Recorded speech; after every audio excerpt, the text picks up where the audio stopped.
Everyone, Vrindavan part 2 video নিয়ে চলে এসেছি। আজ আমরা স্টার্ট করব ডে 5 দিয়ে। তো চলো আমার সাথে।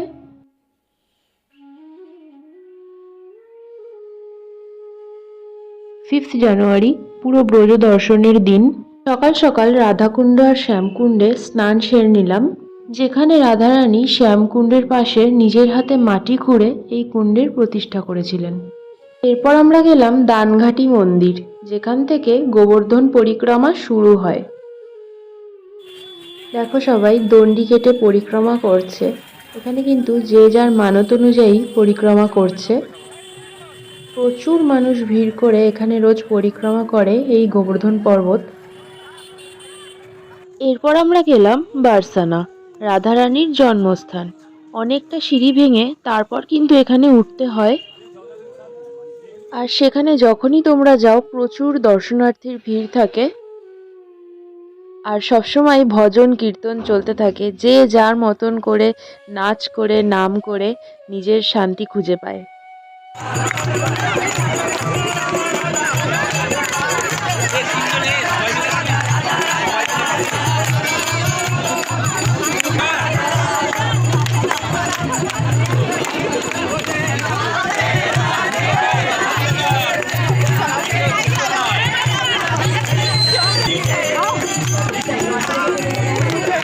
এখান থেকে আমরা এখন নন্দেগাঁওয়ের পথে।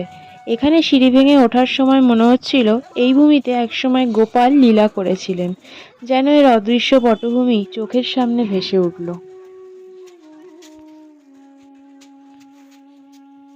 এই হলো নন্দরাজার মহল। এখানে এখনো এক ঐশ্বরিক সত্তার অনুভব কিন্তু করতে পারা যায়। পরদিন কিন্তু আমরা সকাল সকাল ব্রজ পরিক্রমা দিয়ে শুরু করলাম। এখানে বলা হয় যে 84 ক্রোশ ব্রজ পরিক্রমার পথ যদি খালি পায়ে নাম জপ করতে করতে করা যায়, তাহলে কিন্তু 84 লাখ যোনি থেকে মুক্তি প্রাপ্তি হয়। এরপর কিন্তু আমরা বিকেলে গেলাম ইস্কন মন্দিরে, যেটা কিনা কৃষ্ণ বলরামের মন্দির। এখানের আরতি আর আন্তর্জাতিক ভক্তির ভাবটা কিন্তু অসাধারণ লাগে। আমার তো এখান থেকে আর আসতে ইচ্ছে করছিল না। এরপর সন্ধেবেলা আমরা গেলাম প্রেম মন্দিরে, পাশেই আছে এটা ইস্কনের। সন্ধেবেলার চমকানো লাইটে এটি দেখে মনে হলো যেন স্বর্গ নেমে এসেছে। প্রতিটি জায়গায় রাধাকৃষ্ণের লীলা এত সুন্দর এখানে স্থাপত্যের মাধ্যমে ফুটিয়ে তুলেছে যে মনে হলো সবকিছু সামনে ঘটছে। এখানে ঝর্ণার লাইট শোটাও বেশ দারুণ লেগেছে আমার কাছে এটা এই ট্রিপের বেস্ট ইভিনিং।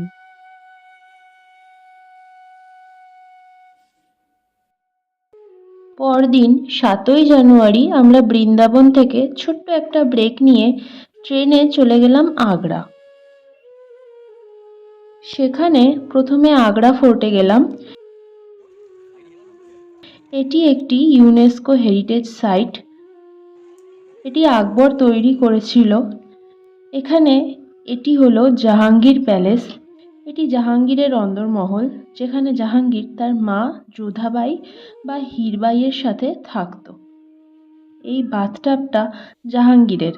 1000 কেজি ওয়েট আগে ভিতরে ছিল, কিন্তু ট্যুরিস্টদের জন্য বাইরে রাখা হয়েছে।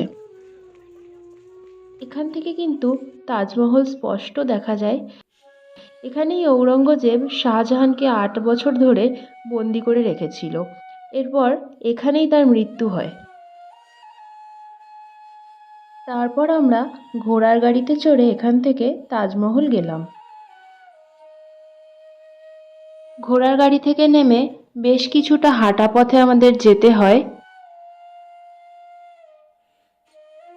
তাজমহলের এন্ট্রি ফি কিন্তু মাত্র 30 টাকা। আর এই হলো সেই অবিস্মরণীয় সুন্দর স্থাপত্য। এটির বাস্তব রূপ যেন স্বপ্নের থেকেও অনেক সুন্দর। এটি শাহজাহান বেগম মুমতাজের স্মরণে নির্মাণ কার্য শুরু করেন। এটি কিন্তু পুরোটাই হোয়াইট মার্বেল দিয়ে তৈরি, যেটি পারস্য, ভারত এবং ইসলামিক শিল্পকলার এক অপূর্ব মিশ্রণ, যা বিশ্বের সেভেন ওয়ান্ডার্সের একটি।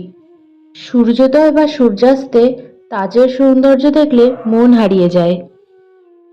এখানে মুমতাজ বেগমের যে টম্বটি আছে সেটি দেখতে হলে কিন্তু 200 টাকা করে টিকিট কেটে তারপর ভিতরে দেখতে পাবে। এরপর আমরা আজকের মতো ঘোরাঘুরি শেষ করে আবার আশ্রমে ফিরলাম।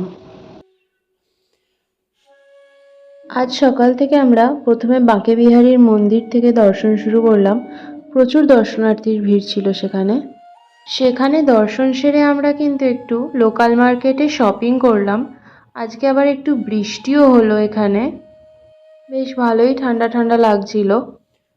এরপর আমরা আজকে সন্ধেবেলা শ্রীকৃষ্ণের জন্মভূমি মথুরায় গেলাম। দেখো বন্ধুরা, এটাই কিন্তু সেই কংসের কারাগার যেখানে মাতা দেবকীর কোলে আমাদের গোপাল জন্ম নিয়েছিল।